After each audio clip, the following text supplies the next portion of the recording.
एक के बाद एक जिस तरीके से बिहार में आपराधिक घटनाओं की एक श्रृंखला सी बन गई है और प्रशासन पूरी तरीके से नतमस्तक दिख रहा है। जो ये घटना घटी है ये जितनी निंदनीय है, जितनी शर्मनाक है, कार्रवाई भी हुई है, गिरफ्तारी भी हुई है, पर पहली बात ऐसी घटनाएं घट क्यों रही हैं? हत्या, अपहरण, लूटमार, डकैती, बलात्कार एक के बाद ऐसी श्रृंखला बन गई है और अब तो ऐसा लग रहा है जैसे प्रशासन पूरी तरीके से नाकामयाब है।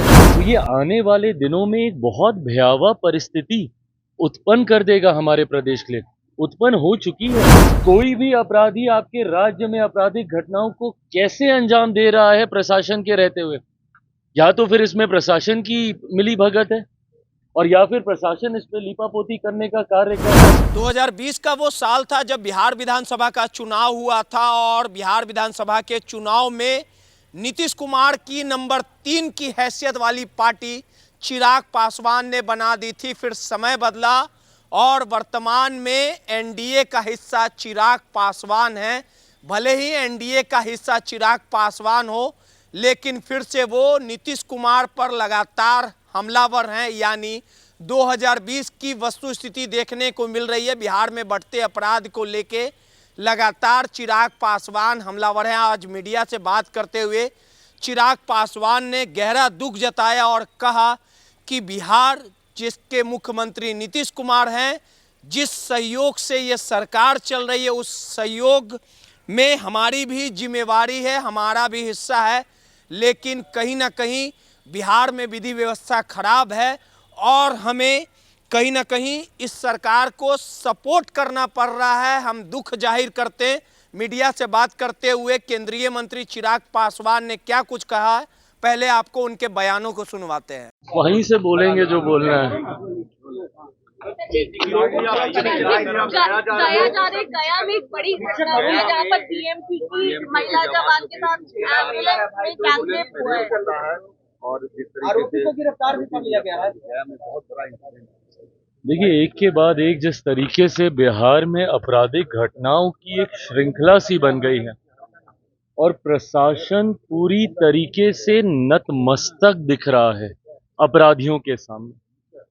ये बात सही है कि जो ये घटना घटी है ये जितनी निंदनीय है, जितनी शर्मनाक है, कार्रवाई भी हुई है, गिरफ्तारी भी हुई है, पर पहली बात ऐसी घटनाएं घट क्यों रही हैं?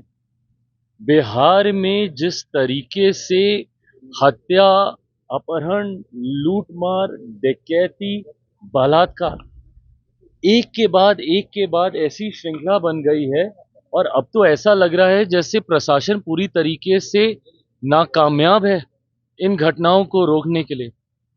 और अगर ऐसे ही चलता रहा तो ये आने वाले दिनों में एक बहुत भयावह परिस्थिति उत्पन्न कर देगा हमारे प्रदेश के लिए, उत्पन्न हो चुकी है। जिन परिवारों ने अपनों को खोया उनका हालात पूछिए, जिन बच्चियों के साथ इस तरीके से दुष्कर्म हो रहा है उनके हालात पूछिए। आज अगर इस तरीके की बातें भी कही जाती हैं कि चुनाव के कारण ऐसी गतिविधियों को असामाजिक तत्व अंजाम दे रहे हैं, अगर चुनाव भी एक कारण, और मैं भी मानता हूं कहीं ना कहीं कि संभवतः चुनाव भी एक कारण है, सरकार को बदनाम करने की साजिश के साथ संभवतः इन घटनाओं को अंजाम दिया जा रहा है, पर तब भी जिम्मेदारी तो प्रशासन की ही है ना इसको नियंत्रित करने की। कोई भी अपराधी आपके राज्य में आपराधिक घटनाओं को कैसे अंजाम दे रहा है प्रशासन के रहते हुए, या तो फिर इसमें प्रशासन की मिली भगत है और या फिर प्रशासन इस पे लीपापोती करने का कार्य कर रहा है, और या फिर पूरी तरीके से प्रशासन निकम्मा हो चुका है और अब इनके बस का नहीं है बिहार और बिहारियों को सुरक्षित रखना। ऐसे में पुनः एक बार मैं बिहार सरकार से आग्रह करूंगा, जरूरी है समय रहते हम लोगों को इसके ऊपर कार्रवाई करने की। मुझे इस बात का दुख होता है कि मैं एक ऐसी सरकार का यहाँ पे समर्थन कर रहा हूं जहां पे अपराध पूरी तरीके से बेलगाम हो चुका है। इस पे नियंत्रण पाना जरूरी होगा, नहीं तो इस तरीके से बिहार और बिहारियों की जिंदगी से होता हुआ खिलवाड़ बिहार को बहुत बुरे अंजाम तक लेगा। कह रहे हैं कि 1 अगस्त के बाद से असली खेल ये लोग शुरू करेंगे, चुनाव आयोग के साथ मिलकर इलेक्शन को हाईजैक करने की बिहार में चुनाव बहिष्कार करने की बात और भी बहिष्कार तेजस्वी की यादव बात कह को कह रहे रहे हैं। हैं कि हम लोग बॉयकॉट कर सकते हैं आने वाले समय। मैं तो कहता हूँ भैया करके दिखाते हैं, एक बार चुनाव का बहिष्कार ये लोग करके दिखाते हैं अगर हिम्मत है। भाई ये तो वो राजनीतिक दल हैं जिनमें अकेले चुनाव लड़ने तक की हिम्मत नहीं है, बहिष्कार तो क्या करेंगे। राष्ट्रीय जनता दल, बिहार की पुरानी पार्टी जो 15 साल तक सत्ता में रही, आज हिम्मत नहीं है इन लोगों की अकेले चुनाव लड़ने की। गठबंधन किससे? कांग्रेस जैसी पार्टी जो देश की सबसे पुरानी पार्टी है, कांग्रेस में हिम्मत नहीं है बिहार में अकेले चुनाव लड़ने की। भैया चिराग पासवान में इतनी हिम्मत तो थी ना कि 2020 में मैंने अकेले चुनाव लड़ने का दम दिखाया, वो भी तब जब मेरे नेता का निधन उस वक्त हुआ था, जब पहले चरण का नामांकन चल रहा था। है हिम्मत तो लड़के दिखाएं अकेले। तो जो अकेले चुनाव नहीं लड़ सकता वो चुनाव का बहिष्कार क्या करेगा। ये सिर्फ धमकी देने का ये लोग कार्य कर रहे हैं। और किस बात को लेकर? आदत हो गई है विपक्ष की डराने की, लोगों को डरा कर वोट हासिल करने की। लोकसभा के वक्त भी ऐसे ही डराने का काम किया था। क्या कहा था बार बार लोकसभा में कि भैया मोदी की सरकार फिर से आ गई तो आरक्षण समाप्त हो जाएगा, लोकतंत्र की हत्या हो जाएगी, संविधान समाप्त कर दिया जाएगा। आज बताइए 1 साल से ऊपर हो गया हम लोग की सरकार आए हुए, कहाँ का संविधान खत्म हुआ, किसका आरक्षण छीन लिया गया, या कौन से लोकतंत्र की हत्या हो गई। एसआईआर को लेके जो भ्रम फैलाया जा रहा है, यही भ्रम सीए को लेके भी फैलाया गया था।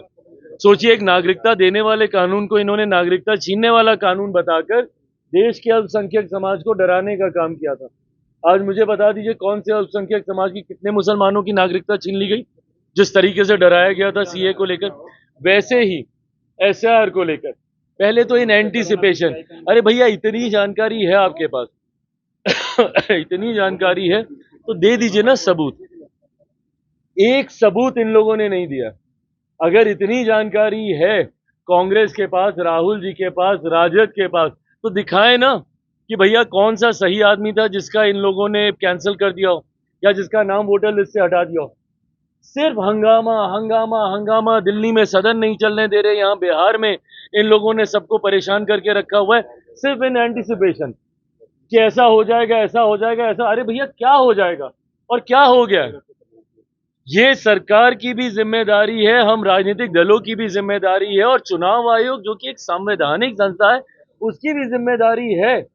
और अपनी जिम्मेदारी को हर कोई निभाएगा और इस बात को सुनिश्चित करेगा कि किसी भी नागरिक का के साथ कोई अन्याय नहीं हो।